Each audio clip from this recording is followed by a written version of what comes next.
las relaciones humanas se están digitalizando y se están virtualizando. Entonces ya esta tradición, por ejemplo, de comer todos a las 7 de la noche, donde todo el mundo está conversando en la mesa, eso ya casi no se ve. Es porque todos están, ¿no?, con el cuello inclinado viendo sus celulares. Esa virtualización de las relaciones sí tiene un impacto directo. ¿Por qué?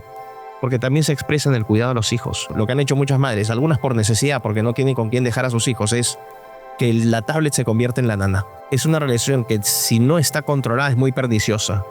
Porque tú en ese tiempo es un momento en el cual tú tienes que desarrollar afectos. El contacto físico también se pierde. A mí me dicen, ¿qué es lo que hay que hacer con los hijos? Ser padres. ¿Y eso qué significa? Habla con tus hijos, dedícale tiempo a tus hijos, disciplínalos cuando tengas que disciplinarnos. Nosotros tenemos el deber de respetar y proteger nuestro entorno humano, pero utilizando la tecnología como un complemento de nuestras actividades y no como una sustitución.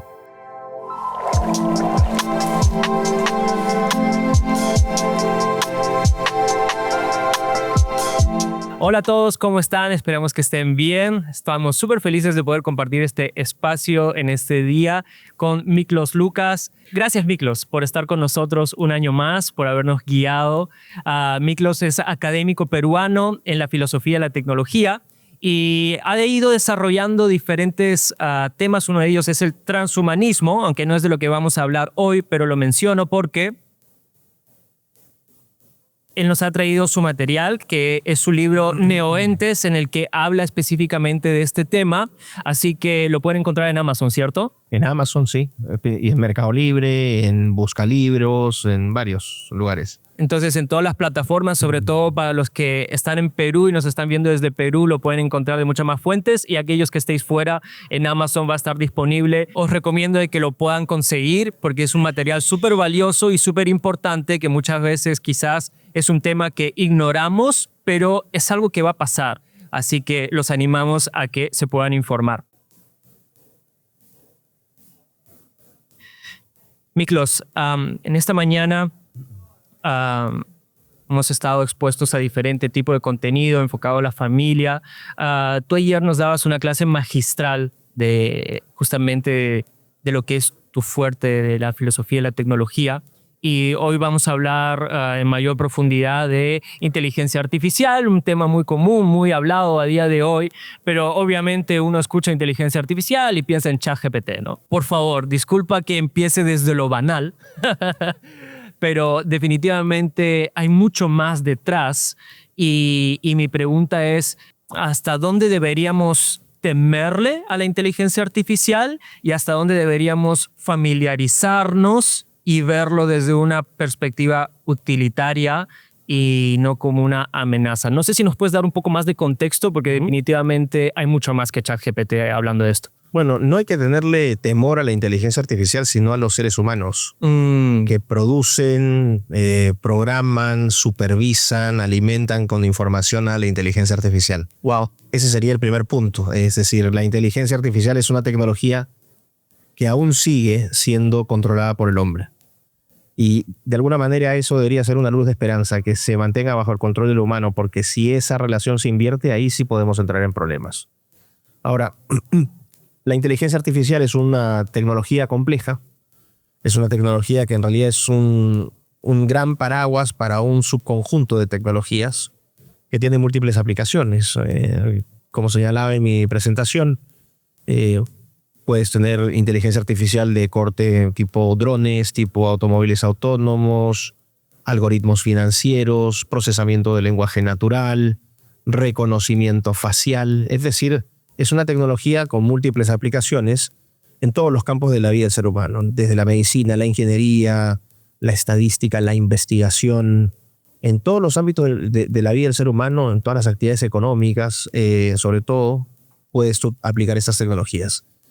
El problema es que el desarrollo ha sido vertiginoso. Los grandes avances, tal cual los estamos viendo en el tiempo actual, empiezan a ocurrir más o menos en 2012. De hecho, si uno se va más atrás en la historia, durante la década de los 60 se invirtió mucho dinero público, especialmente en Estados Unidos y en el Reino Unido, para impulsar la investigación en IA, pero ya en los 70, ¿no?, se llegó como una especie de punto muerto.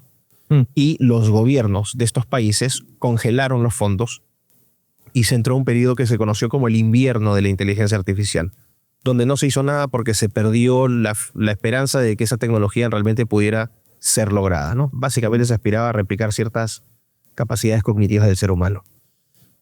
El interés se reabre en 1980, fines, con el surgimiento del Internet, el entusiasmo aumenta vigorosamente. Internet permite colaboraciones que antes eran imposibles, entonces grupos de expertos en computación, en informática, empiezan a colaborar en distintas partes del mundo y se llega, ¿no?, a entender los principios matemáticos, probabilísticos de la inteligencia artificial, y es ahí donde empieza la investigación. Quienes han sido particularmente notables en este campo han sido científicos canadienses. Wow. Sí, hay muchos científicos canadienses, también científicos estadounidenses y británicos, ¿no?, que han impulsado, por lo menos en Occidente, esta tecnología. Y en el caso de China, bueno, China entró, entre comillas, tarde, pero ahí tú te das cuenta del poder exponencial de esa tecnología, porque a pesar de haber entrado tarde, han sido capaces de ponerse al día, y ahora tú tienes dos grandes potencias mundiales en esta tecnología, que son los Estados Unidos y China. La diferencia radica en los modelos de control de las empresas. En el caso de Estados Unidos tiene gigantes tecnológicos que operan independientemente del Estado, incluso en algunas ocasiones sobre el Estado. Y en China tienes un modelo corporativo estatal, es decir, las empresas tienen inversiones públicas y de alguna u otra manera las empresas tecnológicas como Tencent, Baidu, ¿no?, Alibaba, esas empresas están sometidas al control político chino. Entonces, ese es más o menos el estado actual de las cosas. Hay otros países que están desarrollándola. Por ejemplo, Rusia tiene un avance interesante en ciertas aplicaciones, sobre todo de corte militar. Y en Occidente estaríamos hablando de Canadá, del Reino Unido, Francia, Alemania. Y bueno, en Sudamérica, vamos a decir, en la región hispanoamericana, Brasil en primer lugar, pero muy, muy, muy lejos de los líderes mundiales, y México en un segundo lugar. Perú, no hay nada, o sea, muy poquito. Entiendo. Y en base al desarrollo, quiero consultarte con respecto a tema familia, ¿no? Porque definitivamente, como decíamos y como tú bien nos explicas, inteligencia artificial no es solamente un aplicativo que tú tienes en el teléfono y que le haces consultas y que a día de hoy es el sustituto de Google porque te da una respuesta más elaborada, ¿no? Es mucho más, es todo un serio, es un sistema que se implementa en los procesos del día a día, ¿no? En grandes empresas, en mercadotecnia. ¿Cómo esto puede influir, tú que eres visionario con respecto al futuro de la tecnología en el desarrollo que está teniendo nuestra sociedad? ¿Cuáles crees que pueden ser las implicaciones que el desarrollo de la inteligencia artificial puede llegar a tener en el desarrollo familiar? Bueno, es un impacto enorme, potencialmente devastador si no está bien manejado. Ya existe inteligencia artificial que la gente puede entender del día a día. Por ejemplo, los chatbots. Cuando la gente se mete a una página y te dicen, no, aparece una ventanita y te dicen, ¿qué te puedo ayudar? Sí. Y uno empieza a conversar. Ahí no está conversando con una persona, está conversando con un chatbot. Y los chatbots son, vamos a decir, es una inteligencia artificial pasiva. Es decir, que recibe información y sobre esa base de esa información te responde. Ahora estamos pasando a una inteligencia artificial que no solamente es pasiva, sino activa. Es decir, algoritmos que no solamente procesan información para darte una respuesta, sino que sobre la información que han recibido toman decisiones. Literalmente como personas. Y este es un punto de quiebre importante porque ya significa que el algoritmo adquiere agencia. Esto significa que tiene la capacidad para actuar por propia, entre comillas, voluntad, ¿no? O por propia programación. Y esto claro que va a tener un impacto en la familia, es decir, no solamente vas a tener los chatbots, tienes por ejemplo los agentes de inteligencia artificial en las empresas que están contratando firmas para automatizar y optimizar ciertos procesos, procesos contables, procesos financieros, ¿no? Por ejemplo, llenar las hojas para el pago de impuestos ya no lo hacen las personas, lo pueden hacer los algoritmos, procesos en minería, en agroexportación, es decir, los campos son múltiples. Y tú ahí puedes entrar con agentes que automatizan esas tareas. ¿Cuál es la maravilla en ese sentido de la tecnología? Que es que estás contratando, es como si estuvieras contratando a los mejores PhDs del mundo con acceso a toda la información que pueden resolverte esos problemas. Ahora, no es que tú los preparas y los lanzas. Claro. Esos agentes tienen que ser entrenados por un humano todavía, hasta el punto de que vayan a automatizar los procesos completamente. Obviamente esto tiene un impacto importante. ¿Qué es lo que estás viendo? No necesariamente con la inteligencia artificial, sino lo que mencionaba también en mi presentación. Las relaciones humanas se están digitalizando y se están virtualizando. Entonces, ya esta tradición, por ejemplo, de comer todos o cenar todos a las 7 de la noche, donde todo el mundo está conversando en la mesa, con la música de fondo, compartiendo el día a día, eso ya casi no se ve. Wow. Si no es porque no se juntan todos al mismo tiempo, porque cada uno tiene sus propias agendas, es porque todos están, ¿no?, con el cuello inclinado viendo sus celulares. Es paradójico, ¿no?, que teniendo la posibilidad de tener una relación cercana con sus familiares, prefieran incluso... puede parecer ridículo. Hay gente que se comunica por celular dentro de la casa. Sí. O sea, ya ni siquiera se toma el trabajo de bajar las escaleras para hablar con la esposa, ¿no? Amor, voy a hacer esto por teléfono. Entonces, esa virtualización de las relaciones sí tiene un impacto directo. ¿Por qué? Porque también se expresa en el cuidado de los hijos. Lo que han hecho muchas madres, algunas por necesidad, porque no tienen con quién dejar a sus hijos, es que la tablet se convierte en la nana. Wow, sí. Y la gente no entiende que esa relación entre el niño y la tablet, ¿no?, es una relación que, si no está controlada, es muy perniciosa. Porque tú en ese tiempo es un momento en el cual tú tienes que desarrollar afectos, sentimientos, emociones. No tienes eso. El contacto físico también se pierde. A mí me dicen, ¿qué es lo que hay que hacer con los hijos? Lo que siempre hemos hecho durante toda la vida, o sea, por lo menos lo que me tocó a mí. Claro. Me dicen, ¿cuáles son los consejos que tú le darías a los padres? Ser padres. ¿Y eso qué significa? Habla con tus hijos, dedícale tiempo a tus hijos, abraza a tus hijos, juega fútbol o a la Barbie o lo que sea con tus hijos. No es tan difícil. Disciplínalos cuando tengas que disciplinarlos. Muy bueno. Porque claro, ahora vemos también otro problema en esta interacción niño-máquina. Todo lo que es principio de autoridad, el saber qué lugar ocupa ese niño en la familia, se pierde. Entonces tienes esta tiranía infantil. Ahora ves cada vez niños completamente descontrolados, donde los padres tienen miedo de corregir a sus hijos. Es decir, ya hemos llegado a un punto del absurdo. No, uno tiene que saber establecer límites con sus hijos, establecer ciertos límites también en el uso de estas tecnologías, porque, ojo, yo no estoy diciendo que no se usen. El mundo que se viene es un mundo completamente distinto, y no solamente vas a tener una alfabetización tradicional, sino que tienes que ser alfabeto digital.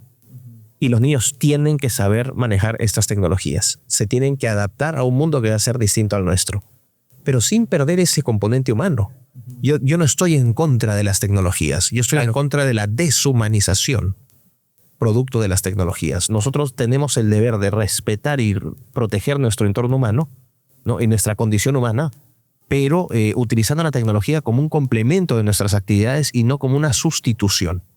Y lo que ves ahora tú es muchos casos sustitución de funciones. Sí. Ya no es la mamá la que controla, sino que él lo deja el niño ahí y el niño simplemente va a lidiar con la tablet y la mamá, bueno, hará cualquier otra cosa. Eso es un problema. No, tremendo, sí, es una realidad lo que dices. Dicen de que estamos más conectados que nunca, pero a la vez más desconectados entre nosotros. Exacto, es una observación súper buena, es una paradoja total. Es una paradoja total. Y no solamente en ese campo, es el primer momento en la historia donde tú tienes una cantidad de información en tu celular, y ese celular, lejos de explotarlo en esa cantidad de información que tienes de conocimiento gratuito al cual tú podrías acceder, lo usas para ¿qué? Para la cultura del selfie, la cultura del live, ¿no?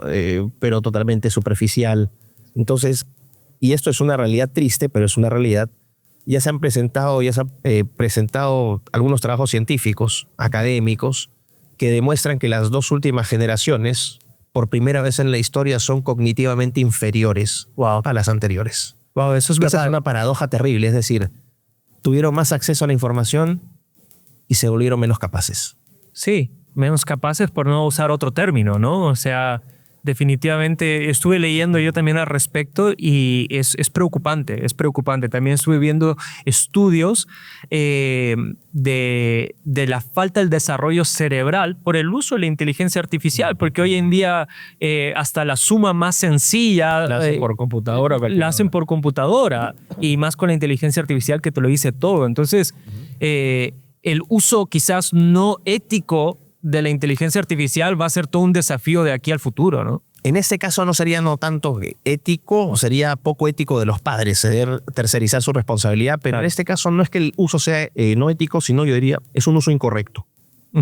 Nuevamente, han surgido tecnologías como ChatGPT, por ejemplo, ¿no? O Perplexity. Acaba de aparecer un nuevo, vamos a decir, un nuevo programa que se llama Manus, que es de Singapur, muy bueno, que es como ChatGPT, pero tiene 100 agentes especializados adicionales para elevarte las tareas de investigación. Wow.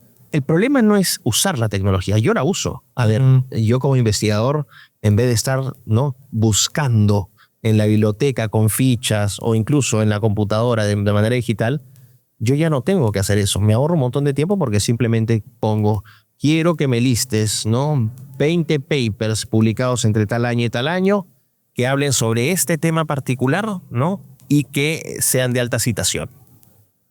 Pic y me los pone ahí. Ahí está todo. Es más, voy un poquito más allá. Esos papers, que ya los tengo seleccionados, le digo a la inteligencia artificial, yo uso Perplexity, ¿no?, es una buena aplicación. Le digo a Perplexity, de estos 20, por favor, prepárame un resumen de 1000 palabras de cada uno de cada uno de ellos, resaltando sus principales ideas y conclusiones. Y me lo saca. Entonces yo me tomo el tiempo de leer todavía eso y digo, bueno, de estos 5 que he seleccionado, por favor, ¿no?, ¿qué otras referencias están citando que me recomiendes consultar? Y así uno va armando la investigación. No es que no dejes de hacer la tarea, la estás haciendo, pero de manera mucho más eficiente. Así está bien utilizar la tecnología. ¿Por qué? Porque yo no estoy tercerizando mi proceso creativo, no estoy tercerizando mi capacidad para leer, o sea, sigo haciendo la tarea, pero lo hago de manera más eficiente. El problema radica cuando tú tercerizas completamente el proceso cognitivo. Sí. Es decir, ChatGPT, hazme la tarea. Te la hace y ni verificas lo que te ha dicho. No solamente eso, hazme la tarea, pero escribe este texto. Me han pedido un ensayo de 1500 palabras para el colegio sobre la historia del Perú, no sé, la batalla de, no sé, pues, de Arica. Entonces, bueno, ármame un texto de 1500 palabras. Ahora, una vez que me lo has armado, por favor, para que no me lo detecte, Humanízalo. efectivamente, para que no me lo detecte el programa antiplagio, escríbelo como si fuera una persona y escríbelo en un tono así épico, emotivo, te lo escribe así. Entonces, ese es el problema. Están tercerizando todo. Ni siquiera se preocuparon de leer quién fue no sé, Alfonso Ugarte, Francisco Boloñés. No tienen idea. Simplemente hazme toda la tarea. Ese es el problema. Cuando tú tercerizas completamente el proceso creativo, pasa como pasa en el gimnasio. Si es que tú no vas al gimnasio a entrenar los músculos, ¿qué pasa? Lo mismo pasa con el cerebro. Si no lo entrenas, se atrofia. Esto tampoco es algo que deba sorprender a nadie. Entonces, ese es mi gran problema, que deja de ser un complemento de la actividad cognitiva e intelectual del ser humano y pasa a ser un sustituto total. Ese es el problema. Tú decías algo muy, muy importante, de mucha relevancia a nivel familiar, y es que, en primer lugar, obviamente, de que es una herramienta que puede ser muy útil siempre y cuando se use de la manera adecuada. Pero tú mencionabas algo que creo que es crucial, y es y hoy en día puede sonar muy fea esa palabra, pero el control o la supervisión del padre dentro del núcleo familiar, de asegurarse cómo se está usando esta herramienta, ¿no? ¿Por qué te digo esto? Porque está a la orden del día todos estos casos de chicos que se han llegado a quitar la vida porque le han preguntado a ChatGPT cómo quitársela. Y aunque tiene ciertos protocolos que trata de evitar darte ese tipo de respuestas, es muy fácil darle la vuelta a esos protocolos porque no están muy desarrollados todavía. Pero eso es el caso extremo. Lo más común, justamente estos chicos que están solos, quizás sin que los papás se preocupen mucho por ellos, tienen amigos imaginarios. O sea, usan ChatGPT como un amigo imaginario, como una novia imaginaria, como un papá o un referente al que le pide consejos de la vida. Y eso es atroz. ¿Cómo crees que puede crear eso si no lo controlamos a tiempo? A ver, nosotros hablamos de una tercerización cognitiva, pero hay otra que es igual o peor, que es la tercerización afectiva. Hay casos que son más extremos incluso. Hay casos por este desincentivo que ha habido de la unión entre el hombre y la mujer a través del feminismo, que es el empoderamiento de la mujer, que lo que en realidad hace es alejar al hombre del contacto físico, del contacto sexual con la mujer. O sea, el empoderamiento de la mujer es básicamente no te me acerques. Sí. El trasfondo del feminismo, en realidad, si uno lo destila completamente, es que el hombre no se acerca a la mujer. Sí. Si el hombre no se acerca a la mujer, no vas a tener acto sexual, no vas a tener procreación. Es una forma de control demográfico, mucho más sutil, pero lo es. Entonces tienes una cultura, sobre todo de jóvenes, que están creciendo en un ambiente donde se les criminaliza todavía por ser hombres, potencial violador, misógino, heteropatriarcal. Tienes que tomar tu cursito de nuevas masculinidades para ser un aliade. Los hombres también se maquillan, los hombres también lloran, ¿no? Está bien ser débil, deja que tu mujer te defienda. Aparecen ahora las películas, ahora tú ves escenas de peleas entre hombres y mujeres, donde las mujeres, que son la mitad del hombre, no le dan una pateadura al hombre. Entonces crean ficciones. Claramente una pelea entre un hombre y una mujer, en el 99% de los casos el hombre va a terminar pegándole a la mujer, porque es así, físicamente es más fuerte. Biológicamente. Pero se crean estas fantasías, ¿no? Tú también eres poderosa y empoderada. Y esto obviamente genera un dislocamiento en las relaciones humanas. Entonces, ¿qué ha pasado? Los jóvenes, por ejemplo, llega un punto, y esto es una realidad concreta, las relaciones sexuales. Es un tema sensible. Bueno, las relaciones sexuales también gradualmente se están tercerizando. Cierto. Claro, porque ya tienes tú robots sexuales. Sí. Son muñecas. Hay una empresa en Escocia muy famosa donde te fabrican muñecas.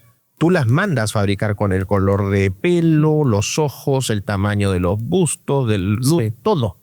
Y literalmente tiene un sistema, ya te imaginarás para qué, pero para tener relaciones sexuales con un robot. Wow. Hay gente que se ha casado. Esto es en países donde la crisis lo que yo llamo la pandemia de soledad, que es lo que estamos viviendo ahora, es tan fuerte. Países sobre todo como Japón, como China. Sí. No, en el caso de China es particular porque, por ejemplo, en China lo que han hecho durante muchos años, al igual que en la India, fue desincentivar el nacimiento de mujeres.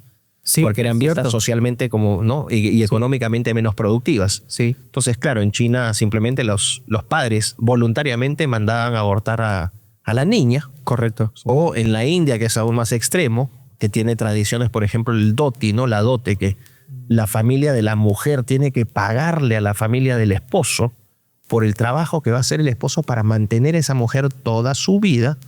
Entonces hay familias que no tienen una situación económica muy buena, les salía una niña en una población rural y decían al río, porque si no, no vamos a poder sostener esto. Wow. Entonces, ¿qué pasó? En países como la China y en la India tuviste un desbalance artificial de hombres y mujeres. Entonces creo que en la China y en la India en promedio hay entre 40 y 50 millones más de hombres. Wow. ¿Qué ha pasado con esos hombres? En el caso de la China, se han ido a mirar, ¿no? Han mirado países como en el continente africano. Bueno, China tiene una fuerte presencia ahorita en África. Más de 800 grandes corporaciones chinas están operando en África y chinos están buscando esposas entre las africanas o entre esposas en el sudeste asiático o incluso acá, en nuestra región, porque no encuentran mujeres. Entonces, ¿a qué voy con esto? Y retomando el tema de la inteligencia artificial, lo que tú estás haciendo es todos los procesos de ingeniería social siempre terminan mal. Madre Natura, ¿no? Dios se encargan de corregir las cosas. Claro.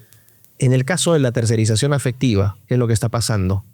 Los niños necesitan afecto. Los niños necesitan un abrazo. Y yo a mi hijo lo abrazo casi constantemente, pero tampoco tanto para no sobreprotegerlo. No sé si se llega a entender. O sea, ¿entiendes? Me da el instinto, me dice abrázalo siempre. Y adoro a mi hijo, pero trato a veces de no hacerlo para que no sienta que estoy engriéndolo demasiado. Ser muy disciplinados. Los niños necesitan seguridad. Los límites les dan seguridad. Entonces mi hijo me dice, papá, a mí me gusta que tú seas disciplinado y estricto porque me das seguridad. Wow. Eso te lo dice tu hijo pequeño. Me lo dice mi hijo. Entonces, eso es una forma de expresar también amor. El afecto no solamente es dar besitos, abrazos. El amor significa, efectivamente, hacer cosas que son difíciles, tanto para ti como para él, ¿no? En pos de un bienestar, porque el mundo va a ser mucho más duro y más cruel cuando lo tenga que educar a la fuerza por trabajo que tú no hiciste en casa. Entonces, lo que están haciendo con estos pequeños tiranos, ¿no? Porque son insoportables. A ver, a mí me encantan los niños, pero no tolero a los niños malcriados. Pero es que me sacan de mis casillas. Claro. Estás en un vuelo internacional de 12 horas y te toca Junior, ¿no? Gritando como un lechón. Sí. 8 horas. Y te dices, a ver, Junior, o sea, perdóname Dios, pero es que ya, o sea, Junior, duérmete, mano. O sea, y la madre no sea capaz de hacer nada. Y si tú intervienes, también te ganaste un problema. Eres el malo, claro. El problema ahí es que no solamente creas tiranos, sino que generas seres egoístas, hiper individualizados, que son incapaces de establecer relaciones de solidaridad o de, vamos a decir, de simpatía hacia el otro. Ahí es muy difícil generar tejido social. Si la familia no funciona, que es el primer... Una familia es como una microsociedad. Tienes una autoridad política, tienes una autoridad económica, cada uno cumple unas funciones específicas y funciona donde todas las piezas funcionan, el conjunto se beneficia. Y cada uno recibe según su participación. Sí. Si los niños no tienen ese modelo, esa mini sociedad de réplica, cuando son chiquititos, menos van a encajar en una sociedad cuando sean grandes. No, sí, totalmente de acuerdo. Es preocupante si no hacemos nada al respecto, ¿no? Yo te quería consultar, ¿cuáles crees que pueden ser unos límites sanos en el uso de la tecnología dentro del hogar? Como decíamos, perdóname, ¿no? Pero definitivamente la tecnología no es mala y puede servirnos para mucho, pero ¿cuáles crees que deberían ser los límites para que justamente no se pierdan estos roles de los que estamos hablando? Evitar los extremos, tanto en el uso excesivo como en la prohibición total, ¿no?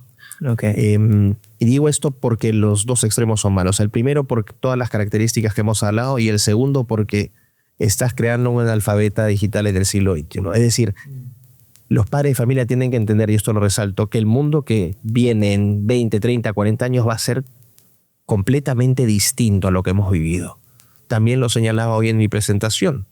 El problema que están, por ejemplo, no teniendo los jóvenes ahora están estudiando profesiones bajo un modelo universitario de 4 o 5 años. Sí.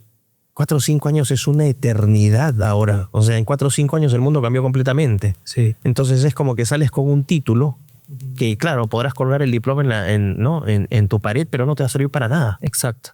El mundo funciona diferente. Efectivamente. Entonces, creo que prepararlos, sobre todo a nuestros niños, para ese mundo donde, como todo en la tecnología, como todo en la historia de la humanidad, ¿no? Vas a tener puntos altos y puntos de bajada. Yo pienso que ahora ya tuvimos un punto alto y estamos en un punto de bajada. Va a haber una dislocación significativa a nivel internacional, a nivel global, en el plano económico, social, cultural. Vamos a tocar fondo en algún momento y a partir de eso surge otra nueva, vamos a decir, una curva de prosperidad. Ahorita estamos de caída. Entonces, ¿qué es lo que hay que hacer? Adaptarse a ese futuro. La parte espiritual es muy importante. Lo señalaba ahora también. Decía, en un mundo que es cada vez más tecnológico y más hecho para la tecnología y no para el ser humano, una forma del ser humano para encontrar refugio, encontrar guía, encontrar, vamos a decir, propósito muy importante, porque el trabajo le da propósito a la gente. Si tú pierdes eso, pierdes un componente importante de tu función en la vida. Van a encontrar eso mucho en la fe. Yo creo que ahí la religión va a cumplir un rol fundamental. Va a ser un elemento que alimenta la esperanza de la gente. Wow. Digo esto porque así como hablé de los efectos distópicos de la tecnología, en buenas manos esta tecnología puede crear una prosperidad jamás vista antes. Wow. Donde literalmente tú no tengas gente muriéndose de hambre. Donde tú literalmente tengas gente que pueda vivir en un lugar digno. pero eso requiere obviamente un buen uso de la tecnología. ¿Quiénes están programando a los algoritmos en estos momentos? Gente que no comparte esa visión. Cierto. Tú tienes hoy entre los impulsores de esta tecnología a gente que abiertamente declara que el ser humano es una plaga en la Tierra, le está destruyendo el planeta. Obviamente no va a tener ninguna motivación para seguir sumando a gente al planeta. Entonces, control demográfico, censura, desincentivos para lo que es la formación del núcleo familiar. De hecho, cuando se habla a partir de eufemismos, salud reproductiva, consejería matrimonial, empoderamiento femenino, planificación familiar, todos esos son eufemismos para decir no tengas hijos. Sí. Entonces, es una mente que desincentiva el matrimonio y el surgimiento de las familias. Frente a ese desincentivo es imposible que tú tengas familias cohesionadas. Ese es otro drama que se hace con niños que surgen de ambientes donde no hay una familia consolidada, donde solamente hay una madre o solamente hay un padre. Eso también va a tener un impacto fuerte. Sí. Entonces, no prohibir en exceso, ni tampoco permitir uso libre en exceso. El contacto humano, la formación espiritual, el contacto con la naturaleza, muy importante, ¿no? Salir a caminar. Bueno, Lima, vamos a decir, hay ciudades que no se prestan a eso tanto, pero ir al parque, como quien dice, más cercano de tu casa, ¿no? O sea, por lo menos sal a la calle, respira aire puro, sí. Bueno, aire contaminado, bueno, pero no te quedes en la casa, ¿no? Tratar de tener una vida más allá de la pantalla. Gracias, Miklos. Solamente para terminar, ¿qué palabras finales le dirías, sobre todo al padre de familia que pueda estar preocupado con este tema con respecto al futuro y la crianza de sus hijos, a modo de conclusión? Es una recomendación difícil porque hay circunstancias que limitan las posibilidades de los padres por trabajo. Por ejemplo, acá en el país es muy... Y no solamente acá en Perú, sino en la región. Sí. Hay gente que no tiene opción más que trabajar, ¿no?